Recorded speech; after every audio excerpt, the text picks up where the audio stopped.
ఇంతకుముందు పాఠాల్లో ఆరాలో ఎథెరిక్ లోపల మధ్యలో మన శరీరం నిలబడి ఉంటుందని తెలుసుకున్నాం. శరీరాన్ని వదిలి ముందుగా దాని చుట్టూ కమ్ముకొని ఉన్న ఎథెరిక్ను అక్కడి నుంచి ఇంకా బయటకు వచ్చి ఎథెరిక్ను ఆవరించి ఉన్న ఆరాని, అందులోని రంగుల్ని, కాంతి వలయాల్ని గురించిన జ్ఞానాన్ని సంపాదించుకున్నాం. చివరగా ఆరా చుట్టూ ఉన్న పారదర్శకమైన తొడుగు లేక రక్షణ కవచాన్ని గురించి తెలుసుకున్నాం. ఈ విషయాలన్నీ ఎంతో ముఖ్యమైనవి. మీరు వెనక్కి వెళ్ళి పాత పాఠాన్ని మళ్ళీ ఇంకొకసారి అధ్యయనం చేయడం మంచిదని మా సలహా. ఎంచేతనంటే ఈ పాఠంలోనూ 9వ పాఠంలోనూ ఈ శరీరాన్ని మనం వదిలిపెట్టి బయటకు వెళ్ళగలగడానికి అవసరమైన సామర్థ్యాన్ని అందించే విషయాలను గురించి చర్చించుకోబోతున్నాం. ఎథెరిక్ గురించి మీకు పూర్తి అవగాహన లేకపోతే మీరు తరువాత కొన్ని ఇబ్బందుల్ని ఎదుర్కోవాల్సి వస్తుంది. మానవ శరీరం మొత్తం ప్రోటోప్లాజం ద్రవ్యరాశితో నిండి ఉందని మనం ఇదివరకే తెలుసుకొని ఉన్నాం. ఈ శరీరం అనేక అణువులు పొందికగా కొంత ప్రదేశాన్ని ఆక్రమించుకొని ఉండటం వల్ల ఏర్పడుతోంది. అనేక నక్షత్రాలు, గ్రహాలు అనంతంలో కొంత స్థలాన్ని ఆక్రమించుకొని విశ్వం అనే పేరుతో ఎలా ఏర్పడి ఉందో అలాగా ఇప్పుడు మనం మన అంతర్భాగంలోకి దూసుకొని వెళ్ళబోతున్నాం. ఎందువల్లనంటే ఈ శరీరం మాంసంతో నిర్మించబడ్డ ఓ ప్రయాణ సాధనం మాత్రమే. భౌతిక శరీరం ప్రపంచం అనే నాటక రంగం మీద పాత్రధారి అయిన వ్యక్తి తన వంతు నటనను ప్రదర్శించడానికి ధరించే ఓ తొడుగు మాత్రమే. ఒక ప్రదేశాన్ని పూర్తిగా ఆక్రమించుకొని 2 వస్తువులు ఉండలేవని చెప్పబడింది. ఇటుక రాళ్ళ గురించి, కర్ర ముక్కల గురించి, లోహపు ముక్కల గురించి మనం ఆలోచిస్తూ ఉన్నంత వరకు ఈ మాట నిజమే. కానీ 2 వేర్వేరు వస్తువులు విభిన్న ప్రకంపనాలను పొంది ఉన్నా, లేక వాటి అణువులు, న్యూట్రాన్లు, ప్రోటాన్ల మధ్య దూరాలు తగినంత ఎడంగా ఉండే పరిస్థితుల్లో ఆ ఖాళీ జాగాల్లోనే సర్దుకు ఉండగలిగిన వస్తువులు సర్దుకొని ఉండగలవు. ఈ విషయాన్ని అర్థం చేసుకోవడానికి కష్టంగా అనిపించవచ్చు. అంచేత ఈ మాటని మరో పద్ధతిలో చెప్పుకుందాం. 2 ఉదాహరణను కూడా మనం గమనిద్దాం. మొదటి ఉదాహరణని ఇదిగో గమనించండి. 2 గ్లాసుల్ని గ్లాసుల అంచుల వరకు పూర్తిగా నీటితో నింపండి. తరువాత ఓ గ్లాసులోకి ఓ టీ స్పూన్తో ఇసుకను నెమ్మదిగా వదలండి. వెంటనే కొన్ని నీళ్లు పొర్లిపోయి గ్లాస్ నుంచి కారిపోతాయి. ఈ ఉదాహరణలో నీరు, ఇసుక కలిసి ఓ గ్లాస్ లోపలి ప్రదేశంలో సర్దుకొని ఉండలేవని మనకు అర్థమవుతుంది. నీళ్ల కంటే ఇసుక బరువు కాబట్టి ఇసుక నీటిలో మునిగిపోతుంది. ఇసుక ఎంత స్థలాన్ని గ్లాసులో ఆక్రమిస్తుందో అంత పరిమాణం ఉన్న నీరు గ్లాసు నుంచి బయటకు వచ్చేసి వేరే చోటును చూసుకుంటుంది. ఇక మన ముందున్న 2వ గ్లాస్ సంగతి వద్దాం. ఈ గ్లాస్ కూడా మొదటి గ్లాస్ లాగా పూర్తి అంచు వరకు నీటితోనే నింపబడి ఉంది. ఇప్పుడు కొంత చక్కెరను నెమ్మదిగా ఈ నీళ్ళలో కలుపుతూ పోతే సుమారు 6 టీ స్పూన్ల చక్కెర కూడా నీటితో పాటు అదే స్థలాన్ని ఆక్రమించుకొని సర్దుకుంటుంది. ఆ తరువాత కానీ గ్లాస్లో నీళ్లు గ్లాస్లో స్థలం చాలకపోవడం వల్ల పొర్లిపోవు. జాగ్రత్తగా గమనిస్తే నీళ్ళలోకి చక్కెర కరిగిపోతూ మాయమవడం మనం చూడొచ్చు. ఈ విధంగా చక్కెర నీళ్ళలోకి కరుగుతున్నప్పుడు నీటి అణువుల, పరమాణువుల మధ్య ఉన్న ఖాళీ స్థలంలోనికి ఈ చక్కెర పరమాణువులు సర్దుకొని పోయి ఉండటం వల్లనే నీళ్లు పొర్లిపోవు. ఈ ఖాళీ ప్రదేశాలన్నీ నిండిపోయిన తరువాత కానీ చక్కెర నీళ్లలో కరగడం ఆగదు. ఆ తరువాత ఎక్కువైన చక్కెర గ్లాస్ అడుక్కి దారి తీస్తే కొంత నీళ్లు బయటకు జారిపోయాయి. ఈ ఉదాహరణలో 2 పదార్థాలు ఒకే ప్రదేశాన్ని పూర్తిగా ఆక్రమించి ఉండగలదన్న సత్యాన్ని మనం నిశ్చయంగా నిరూపించి గ్రహించగలుగుతున్నాం. మరో ఉదాహరణని కూడా గమనిద్దాం. మన సూర్య కుటుంబాన్ని చూడండి. ఇదొక వస్తువు, ఒక వ్యవస్థ, ఒక ఉనికి. అణువులు పరమాణువులతో సామ్యం పొందుతూ ఇందులోని గ్రహాలు ఉన్నాయి. ఈ సూర్య కుటుంబం మొత్తం కలిసి రోదసిలో ప్రయాణిస్తూ ఉంది. 2 వస్తువులు ఒకే ప్రదేశాన్ని ఆక్రమించుకొని ఉండగలవన్నమాట అబద్ధమైతే మనం రోదసిలోకి రాకెట్లను పంపించలేం.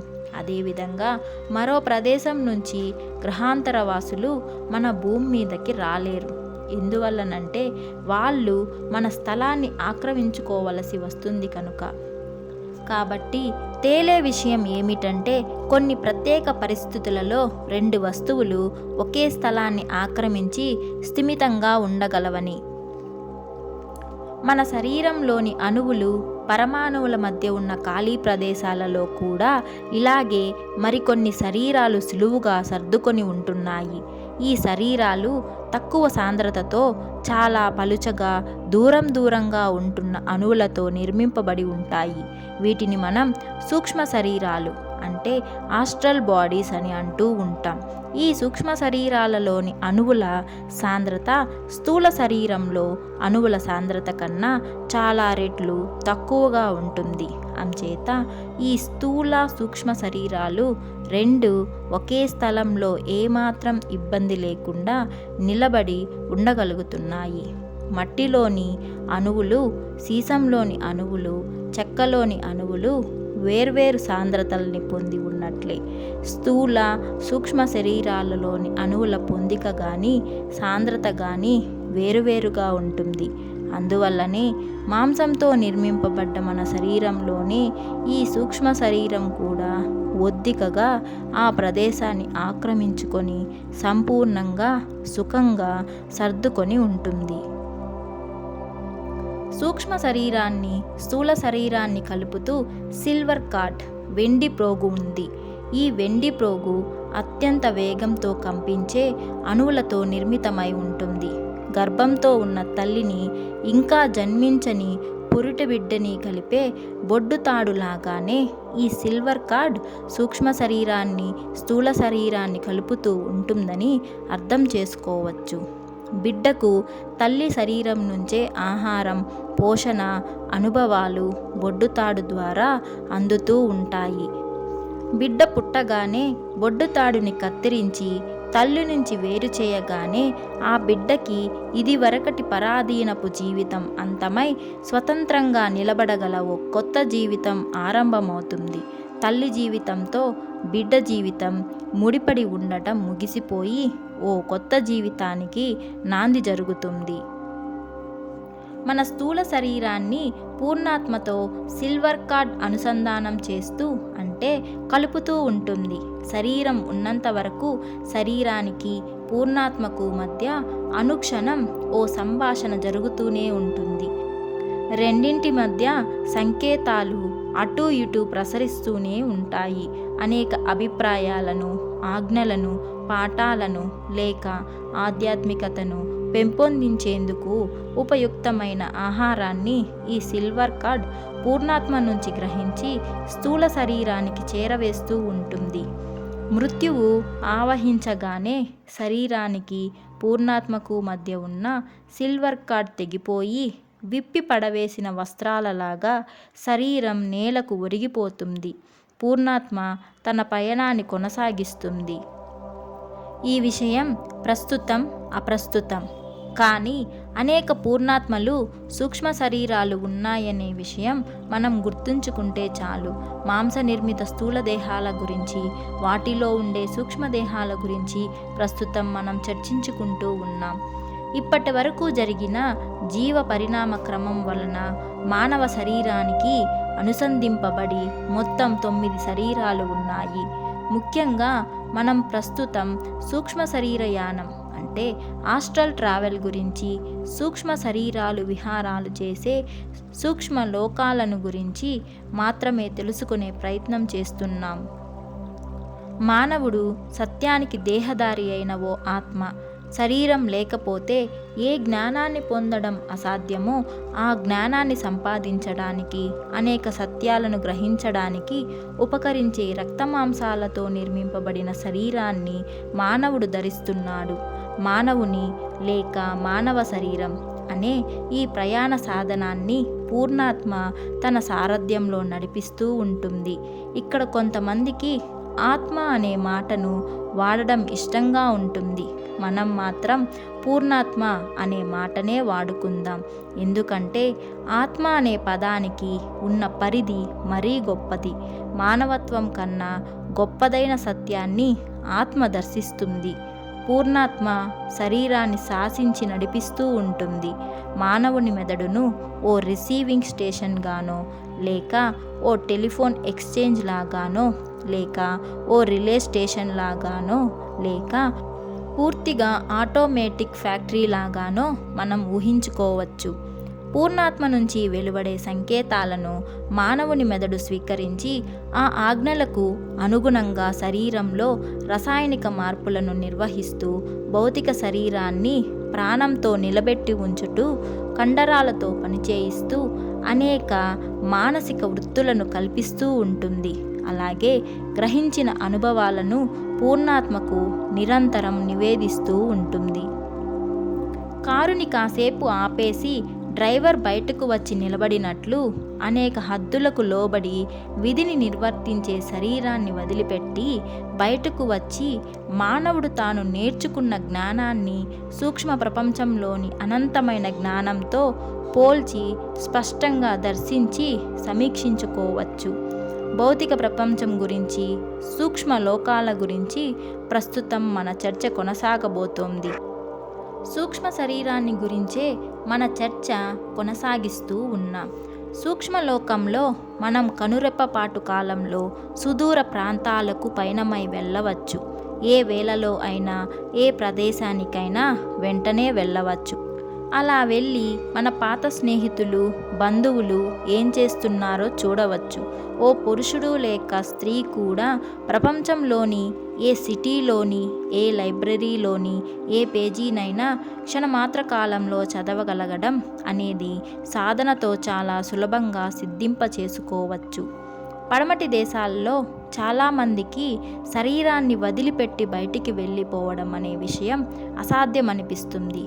ఎందువల్లనంటే జీవితమంతా వాళ్ళు అపనమ్మకంతోనే బ్రతుకుతూ ఏ వస్తువునైనా చీల్చి చెండాడి పరిశీలించి ప్రయోగిస్తే తప్ప నమ్మని జీవన విధానంతో, హేతువాదంతో అర్థం చేసుకోలేని విషయాలను వాళ్ళు అర్థం లేని విషయాలుగా తమ మనస్సుల్లో స్థిరంగా అభిప్రాయాలను ఏర్పరచుకొని తమ చుట్టూ గిరులు గీసుకొని బతుకుతున్నారు. కాబట్టి బాల్యంలో కొందరు పిల్లలు దేవుళ్ళని చూశాము అని చెబుతూ ఉంటారు.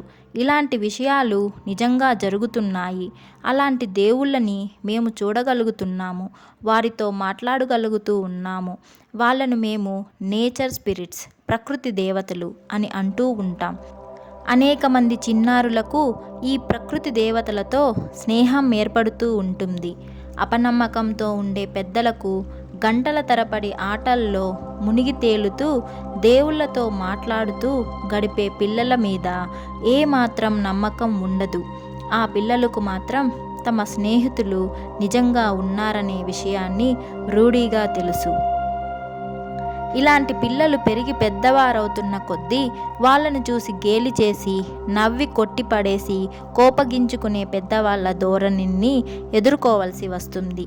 ఈ పెద్దలు తాము ఒకప్పుడు చిన్నవాళ్లేనన్న విషయాన్ని విస్మరిస్తుంటారు.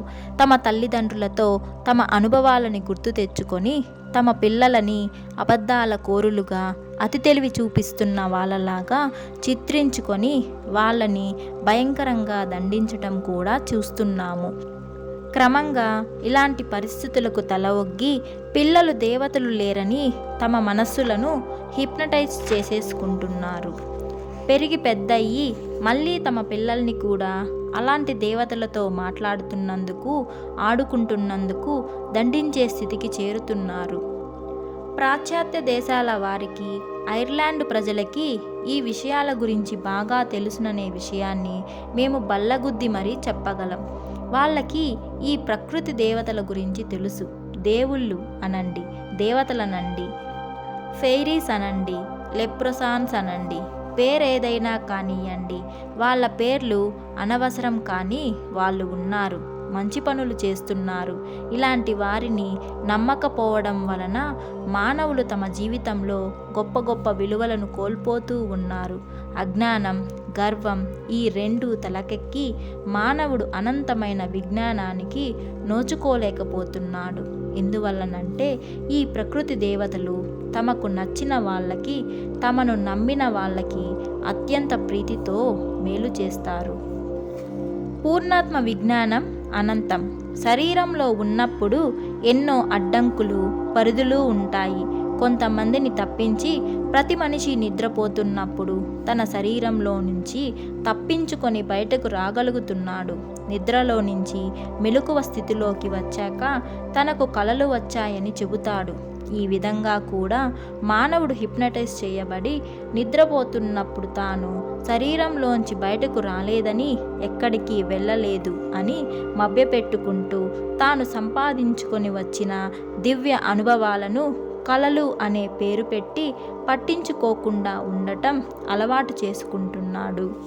నమ్మకం ఉన్న అనేక మంది ఇచ్ఛామాత్రంతో తమ శరీరాలను విడిచిపెట్టి సుదూర తీరాలకు క్షణాలలో చేరుతూ కొన్ని గంటల తరువాత తమ శరీరాలకు తిరిగి వచ్చి వాళ్ళు ఏం చూశారో, ఏం విన్నారో, ఏం చేశారో అన్నీ స్పష్టంగా గుర్తుపెట్టుకోగలుగుతున్నారు. సాధారణంగా ప్రతి ఒక్కరూ సూక్ష్మ శరీరయానం చేయగలను అనే నమ్మకం తప్పకుండా ఉండి తీరాలి. అపనమ్మకంతో వ్యతిరేకపు ఆలోచనలను విరజిమ్ముతూ ఉంటే మాత్రం సూక్ష్మ శరీరయానం సాధ్యం కాదు. నిజానికి నిర్భయంగా ఉండగలగడమే సూక్ష్మ శరీరయానానికి మొదటి అర్హత. భయాన్ని జయిస్తే సూక్ష్మ శరీరయానం అత్యంత సులభం. భయమే ఒక గొప్ప అడ్డంకి, ఒక బ్రేక్. శరీరాన్ని వదిలిపెట్టడం అంటే మరణించడం అనే అపోహను ముందు తొక్కిపడేయాలి. అలాంటి భయాన్ని విడిచిపెట్టాలి. కొంతమందికి తాము శరీరాన్ని వదిలిపెట్టి బయటకు వెళితే తిరిగి రాలేమోనని, ఒకవేళ తిరిగి వచ్చినా తమకన్నా ముందుగా మరొకడు దూరిపోతాడేమోనని చచ్చేంత భయం కలుగుతూ ఉంటుంది.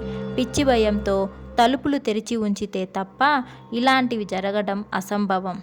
భయం లేని వాడికి ఏ ఆపద రాదు. శరీరాన్ని వదిలిపెట్టి అనంతమైన దూరాలకు వెళ్ళిపోయినా సిల్వర్ కార్డ్ మాత్రం తెగిపోదు. మనం భయపడిపోయి ఆహ్వానిస్తే తప్ప మరెవ్వడు మన శరీరంలోనికి దూరి ఆక్రమించుకోలేడు. సూక్ష్మ శరీరయానం తరువాత ప్రతిసారి మీరు మీ శరీరంలోనికి తిరిగి వస్తారు. రాత్రి నిద్రపోయిన ప్రతి వ్యక్తి మళ్ళీ పొద్దున్నే నిద్రలేచినట్టుగా. మనం భయపడే విషయం నిజానికి ఎప్పుడూ జరగదనే విషయం మనందరికీ బాగా తెలుసు. భయం తరువాత ఉన్న మరో అడ్డంకి ఆలోచన. రీజనింగ్తో చేసే ఆలోచనల వల్లనే ఎక్కువ సమస్య ఎదురవుతుంది. ఆలోచన, హేతువాదం ఈ రెండే ఓ మనిషిని పర్వత శిఖరం మీదకి చేరనీయకుండా అడ్డుపడుతూ ఉంటాయి. ఎక్కుతూ ఉన్నప్పుడు కాలు లేక చేయి పట్టు తప్పి కింద పడితే ప్రాణాలు హరి అంటాయనే రీజనింగ్ మనిషిని కొండ ఎక్కనీయదు. కాబట్టి ఆలోచనని, రీజనింగ్ని కూడా నిర్దాక్షిణ్యంగా అణిచివేయాలి. ఈ రెండు పదాలు ఆలోచన, రీజనింగ్ చాలా చెడ్డవి కావడం మన దురదృష్టం. ఆలోచన లేదా యోచన. ఎప్పుడైనా మీరు ఆలోచన గురించి ఆలోచించారా? ఆలోచన అంటే ఏమిటి? మీరు ఎక్కడ ఆలోచిస్తారు? మీ ఆలోచనలు తలపై నుంచి వస్తున్నాయా? మీ తల వెనుక వైపున ఆలోచనలు జరుగుతున్నాయా? భూమధ్యంలో జరుగుతున్నాయా? చెవుల లోపల ఆలోచిస్తున్నారా? కళ్ళు మూసుకుంటే మీ ఆలోచనలు ఆగిపోతున్నాయా? లేదు. మీ మనస్సును మీరు ఎక్కడ లగ్నం చేస్తారో, ఎక్కడ కేంద్రీకరిస్తారో అక్కడే మీ ఆలోచన జరుగుతూ ఉంది. ఈ చిన్ని మౌలికమైన సత్యాన్ని అర్థం చేసుకుంటే చాలు. మీరు మీ శరీరాన్ని వదిలి బయటకు వచ్చి సూక్ష్మ శరీరంతో ఎక్కడికైనా పిల్లగాలిలా తేలిపోవచ్చు. దీన్ని గురించి ఆలోచించు. మళ్ళీ ఈ పాఠం ఇక్కడి వరకు చదవండి. ఆలోచన గురించి చదవండి. మీరు రాబోయే కష్టాల గురించి ఆలోచిస్తూ ఉండటం వల్ల మీ ఆలోచనే మిమ్మల్ని వెనక్కి ఎలా నెట్టేస్తుందో ఓసారి ఆలోచించండి. మీ ఇంట్లో ఒంటరిగా ఉన్న సమయంలో అర్ధరాత్రి వేళ గాలులు బలంగా ఈలలు వేస్తున్న వేళ, ఇంట్లోకి దొంగలు వచ్చేసారేమోనని మీరు అనుకుంటున్న వేళ కర్టెన్ వెనుక దాక్కొని మీ మీదకు దూకడానికి సిద్ధపడుతున్న మనిషి గురించి మీ ఆలోచనలు సాగడం లేదు. ఇలాంటి ఆలోచన వల్లే మీకు ఎక్కువ ప్రమాదం జరుగుతుంది. ఆలోచన గురించి ఇంకా ఎక్కువ ఆలోచించండి. మీకు ఓ పన్ను పాడై నొప్పితో బాధపడుతున్నారు. అయిష్టంగానే డెంటిస్ట్ను కలవాల్సి వచ్చింది. ఆయన మీ నోటిని పరీక్షించి ఆ పంటిని పెరికి పడేయాలని అంటున్నారు. పన్ను పీకితే నొప్పి పుడుతుందని మీకు భయం పట్టుకుంది. డెంటల్ చైర్లో బిగబట్టుకొని కూర్చున్నారు. మీ నోట్లో ఇంజెక్షన్ ఇవ్వడానికి డెంటిస్టు సిరంజని మందుతో ఎత్తి పట్టుకునేసరికి మీకు ప్రాణాలు పోయినంత పనయ్యింది కదూ. భయంతో గుటకలు మింగుతున్న మీ ముఖం పాలిపోయిందని కూడా గమనించారా? ఇంజెక్షన్ సూది మీ నోట్లో గుచ్చుకుంటే సూది నెమ్మదిగా మీలోకి జొరబడుతుంటే నొప్పితో బాబోయ్, ఆ తరువాత మీ నోట్లోకి వెళ్తున్న పట్టకారు, బలంగా లాగబడ్డ పన్ను నెత్తురుతో పాటు మీ నోట్లో నుంచి వెలుపలికి రావటం మీరు చూస్తారు కదూ. ఆ షాక్ నుంచి తట్టుకొని ఉండగలనా అని ఆలోచిస్తున్నారు కదూ. బహుశా స్పృహ తప్పి పడిపోతానని అనుకుంటున్నారు కదూ. ఈ విధంగా మీరు మీ భయాన్ని పోషిస్తూ మీ పంటి నొప్పిని ఇంకా ఎక్కువ చేసుకుంటూ ఉంటారు. మీ ఆలోచన శక్తి మొత్తం ఆ పిప్పి పన్ను మొదట్లో కేంద్రీకరింపబడి బాధను ద్విగుణీకృతం చేస్తుంది. మీ మొత్తం శక్తి అంతా ఆ నొప్పిని ఎక్కువ చేయడానికే ఉపకరిస్తూ ఉంటుంది. సరే, ఇప్పుడు తాపీగా ఆలోచిస్తే మీ ఆలోచన ఎక్కడుంది? తలలోనా? మీకు ఎలా తెలుసు? ఆ తలలో ఆలోచన ఉన్నట్టు మీరు గ్రహించగలుగుతున్నారా? ఎక్కడ మీ మనసు కేంద్రీకృతమవుతుందో అక్కడే ఆలోచన ఉంది. మీరు మీ గురించి ఆలోచిస్తూ ఆలోచనలను మీలోనే ఉన్నాయని ఆలోచించడం వల్ల ఆ ఆలోచనలు మీ లోపలే ఉన్నట్టు మీకు అనిపిస్తుంది. ఆలోచనని మీరు ఎక్కడ ఉండాలని కోరుకుంటారో ఆ ఆలోచన ఆ చోటులోనే ఉంటుంది. మీ ఆలోచన ఎక్కడికి వెళ్ళాలని మీరు కోరుకుంటారో మీ ఆలోచన ఆ చోటుకే ఖచ్చితంగా వెళ్ళి తీరుతుంది. ఎక్కడ మీరు మీ మనస్సును కేంద్రీకరిస్తారో అక్కడే ఆలోచన ఉంది అనే ఈ మాట గురించి మళ్ళీ పరిశీలిద్దాం. ప్రచండంగా యుద్ధం జరుగుతున్నప్పుడు కొందరికి తూటాలు శరీరంలోనికి దిగబడినా, కత్తులు శరీరాల్లో దిగబడినా నొప్పులు తెలియవు. కొంత సమయం జరిగే వరకు వాళ్ళకి గాయాలు తగిలాయి అనే సంగతే వాళ్లకు తెలియదు. తమకు తగిలిన దెబ్బల గురించి ఆలోచించడానికి వాళ్లకు సమయం దొరికినప్పుడే వాళ్ళకి నొప్పి గుర్తొచ్చి ఒక్కసారిగా ఆ షాక్తో స్పృహ కూడా తప్పి పడిపోతూ ఉంటారు. మన ఆధ్యాత్మిక అభివృద్ధికి ఆలోచన, రీజనింగ్, భయము ఈ 3 పెద్ద బ్రేకుల్లాగా పడతాయి. మన శరీరం అనే యంత్రాన్ని ఈ 3 మెల్లగా నడపడం ప్రారంభించి వేగాన్ని బాగా తగ్గించేసి పూర్ణాత్మ నుంచి వస్తున్న ఆజ్ఞల్ని వక్రీభవింపజేసి అమలు చేస్తాయి. మానవుడు తాను మూర్ఖంగా ఏర్పరచుకున్న భయాలు, హద్దులు ఈ 2 లేకుండా ఉన్నట్లయితే అతడు మానసికంగానూ శారీరకంగానూ కూడా ఓ సూపర్ మ్యాన్గా తయారవగలుగుతాడు. ఉదాహరణకు ఓ చీపురు పుల్ల లాంటి మరి స్వతహాగా పిరికితనం ఉన్న ఓ వ్యక్తి రోడ్డు పక్కనే ఉన్న కాలిబాటలో నడుస్తూ పరాకుగా రోడ్డు మీదకు వచ్చేస్తాడు. ఆ రోడ్డు మీద వాహనాలు భారీగా వేగంగా పరుగులు పెడుతూ ఉన్నాయి. ఏ వ్యాపారం గురించో అతను ఆలోచిస్తూ ఉండవచ్చు.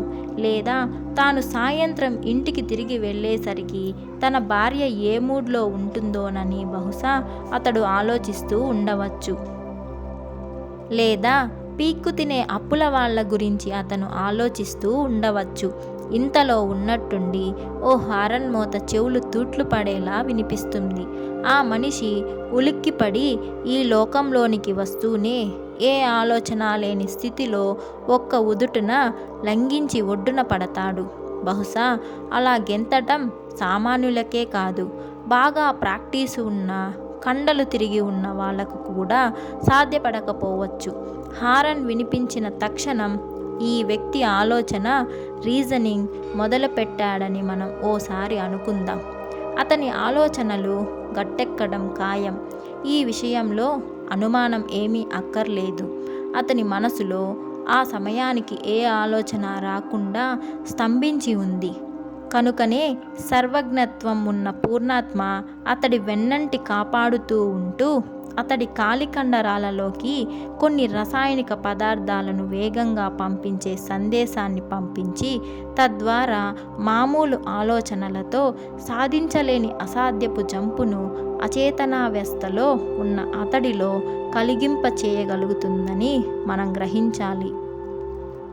జంతువుల్ని మనిషిని వేరు చేయగలిగేది ఆలోచనే అనే విషయాన్ని పాశ్చాత్యులు విపరీతంగా బోధిస్తూ ఉంటారు. అదుపులేని ఆలోచనలు మనిషిని జంతువుల కన్నా తక్కువ స్థాయిలో నిలబెడతాయి. ముఖ్యంగా సూక్ష్మ శరీరయాన విషయంలో పిల్లులకి మనకి కనిపించని విషయాలు కూడా కనపడుతాయనే సత్యం చాలామందికి అనుభవంలోకి వచ్చే ఉంటుంది. కొన్ని జంతువులకు దెయ్యాలు స్పష్టంగా కనబడుతాయి.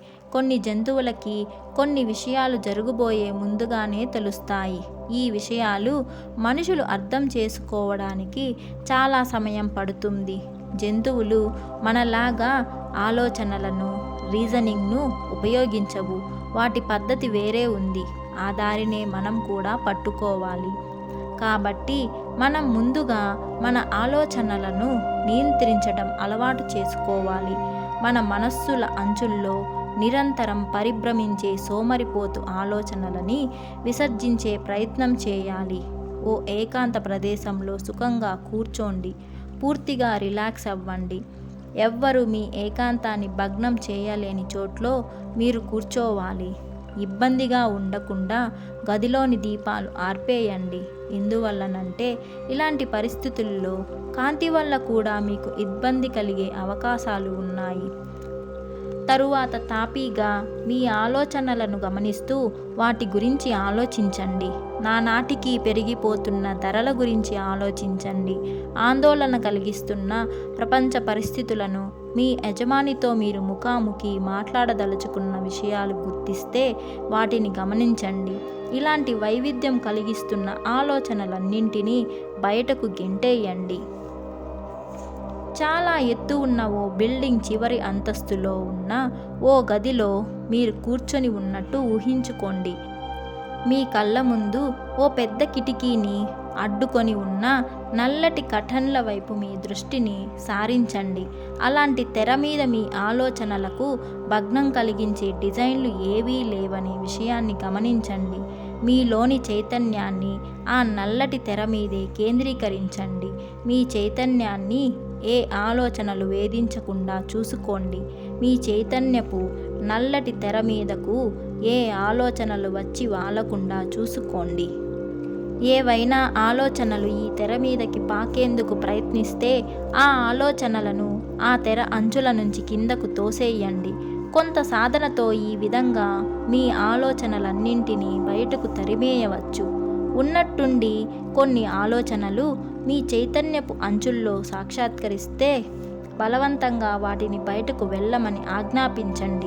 మళ్ళీ మీ నల్లటి చైతన్యపు తెర మీదే మీ ధ్యాసను లగ్నం చేయండి. మీ ఆలోచనల శక్తితో ఆ తెరని పైకి ఎత్తి ఆ తెరకు వెనక ఉన్న కిటికీలోంచి ఏం కనిపిస్తుందో గమనించే ప్రయత్నం చేయండి. మళ్ళీ కేవలం మీ ఊహల్లోనే ఉన్న ఆ నల్ల తెర మీదే మీ ధ్యాసను స్థిరంగా నిలిపి ఉండే ప్రయత్నం చేయండి. అలా చేస్తున్నప్పుడు ఎన్నో ఆలోచనలు మీ దృష్టిలో పడేందుకు ఎగబడుతుంటాయి. మీ దృష్టిని మళ్లించే ప్రయత్నాలు చేస్తుంటాయి. మీ మానసిక శక్తితోనే ఆ ఆలోచనలన్నీ బయటికి బలవంతంగా నెట్టేసే ప్రయత్నం చేయండి. ఈ మాట ఇదివరకే మేము చెప్పడం జరిగింది. అయినా మళ్ళీ ఎందుకు చెబుతున్నామంటే ఈ మాట మీ బుర్రలో స్థిరంగా దిగబడాలి కనుక. ఏ ఆలోచనలు లేని ప్రశాంతమైన స్థితిని మీరు సంపూర్ణంగా పొందగలిగినప్పుడు ఆ శూన్యంలో మీ ఉనికిని గమనించగలిగే సమయంలో ఉన్నట్టుండి ఓ తెర సర్రున చిరిగినట్టు మీకు అనుభూతి చెంది ఆ క్షణంలోనే ఈ భౌతిక ప్రపంచం పరిధుల్ని అధిగమించి మరో కొత్త అర్థం మీకు స్ఫురిస్తుంది. ఈ విధంగా మీరు మీ సాధనని కొనసాగిస్తే మీ ఆలోచనలను నియంత్రించుకోగలుగుతారు. గొప్ప మాస్టర్లలాగే మీరు ఆలోచన వలయాల నుంచి బయటపడగలుగుతారు. చిత్త చాంచల్యాన్ని అరికట్టి పరమశాంతిని పొందగలరు. ప్రయత్నించండి, నేర్చుకోండి, అలవాటు చేసుకోండి. ఏ అభివృద్ధిని మీరు సాధించాలన్నా సాధన, నిరంతర సాధన ఎంతో ముఖ్యం. పనికిరాని ఆలోచనలని మీలో నుంచి విసర్జించే ప్రయత్నాన్ని సాధనతో సాధించండి. ఇప్పటి వరకు లోబ్సాంగ్ రాంపా రచించిన మరణం లేని మీరు అనే పుస్తకంలోంచి 8వ పాఠాన్ని విన్నారు. ఈ వీడియో మీకు నచ్చినట్లయితే లైక్ చేయండి. అలాగే ఇంకా సబ్స్క్రైబ్ చేసుకోకపోతే వెంటనే నా ఛానల్ని సబ్స్క్రైబ్ చేసుకోండి. ఈ వీడియో పెట్టుకొని ధ్యానం చేయండి. మీకు చక్కగా ధ్యానం కుదురుతుంది. ఇంకొక ఇంట్రెస్టింగ్ వీడియోతో మళ్ళీ మీ ముందుకు వస్తాను. అంతవరకు take care and bye bye.